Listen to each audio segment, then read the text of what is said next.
आपने 8 प्रत्याशी चेंज किए हैं, 2 जगहों पे अलग अलग स्थिति है, लेकिन कुल मिला के आपने कांग्रेस विधायकों को हटा दिए हैं। तो क्या लगता है कि वो हार रहे थे इसलिए कि कोई दूसरे समीकरण है? हो सकता है कुछ कमी बेसिक रहा हो या और कुछ कारण हो।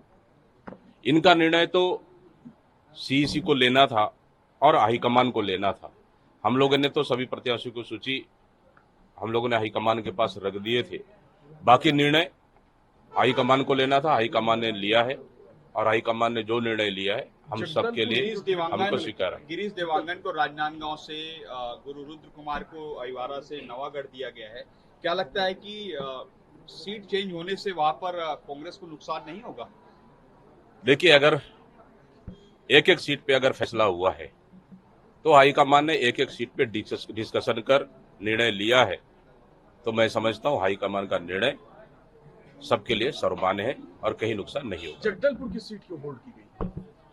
अब मुझे लगता है कि जगदलपुर सीट पे और थोड़ा सा मंथन जारी है, तो अब उनको भी हाईकमान को तय करना है, जल्दी उसको भी सूची आएगा। आपको भी टिकट मिली है तो आप अपना ध्यान पूरा अपने क्षेत्र में लगाएंगे या फिर प्रचार मैं में तो ज्यादा लगाएंगे? हाईकमान ने मुझे भी चुनाव लड़ने का आदेश दिया है। मैंने तो टिकट मांगा भी नहीं था, लेकिन हाईकमान का निर्णय सर्वोपरि है। लेकिन मैंने चित्रकूट की जनता से पहले ही कहा है, चाहे मुझे टिकट मिले या ना मिले, यहाँ का चित्रकूट का सीट जिसको भी टिकट मिलेगा उस कांग्रेस प्रत्याशी को जिता के देना है, ऐतिहासिक मतों के साथ। मैंने पहले ही कहा था। इसलिए नामांकन भरने के बाद मैं चित्रकूट विधानसभा प्रचार में नहीं जाऊंगा। थोड़े बहुत समय अगर लगेगा तो थोड़े बहुत समय हम दे देंगे, बाकी हमारी कार्यकर्ता और जनता वहां पे चुनाव लड़के जिता के देगी।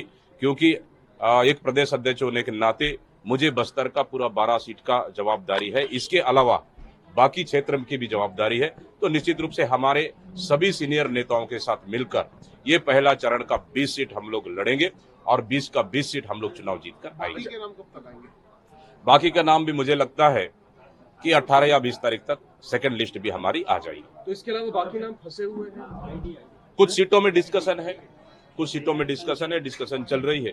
संभवतः वो भी 18 या 20 तारीख को वो सेकंड लिस्ट में भी आ जाएगी।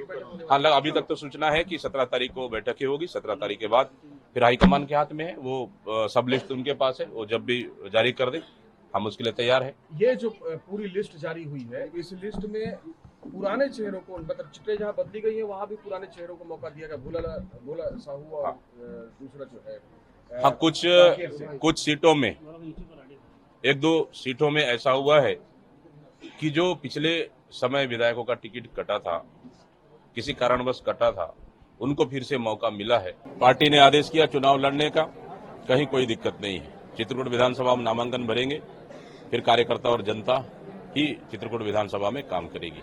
चित्रकूट विधानसभा की जनता के साथ, मतदाताओं के साथ हमारा पारिवारिक और बहुत गहरा संबंध है। अगर मैं वहां प्रचार ना भी जाऊं तो कोई दिक्कत नहीं है। चित्रकूट विधानसभा में इस समय ऐतिहासिक वोटों से जीत के आएंगे। इसके अलावा हमको बाकी विधानसभाओं में प्रचार में भी कहीं फर्क नहीं पड़ेगा, बल्कि फायदा होगा। 20 का 20 सीट में प्रचार करेंगे और पूरे 90 सीटों में प्रचार करेंगे।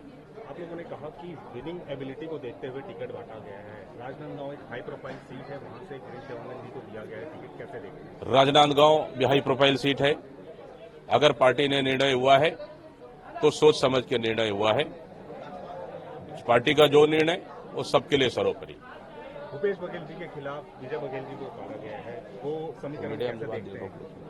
कैसा रहेगा वो टक्कर? जी, भूपेश बघेल जी के खिलाफ विजय बघेल जी को उतारा है बीजेपी ने, कैसे देखते हो, कैसा रहेगा वो टक्कर? देखिए, हमारे मुख्यमंत्री लोकप्रिय मुख्यमंत्री हैं और 90 सीट में कहीं भी चुनाव लड़ लें वो जीत जाएंगे, उनको कोई फर्क नहीं पड़ना। मैं तो समझता हूं उनके सामने सेंट्रल नेतृत्व भी आ जाए तो कोई फर्क नहीं पड़ना है। वहां पे भी ऐतिहासिक लीडरों के साथ चुनाव जीतेंगे। सर, पार्टी आपकी क्लेम करती है कि महिलाओं को टिकट दिया जाएगा, कुछ महिलाओं की टिकट कटी है, आने वाली लिस्ट में क्या प्रायोरिटी रहेगी? आने वाला सूची में महिलाओं को प्राथमिकता अभी सूची में भी है, आने वाला सूची में भी मिलेगा।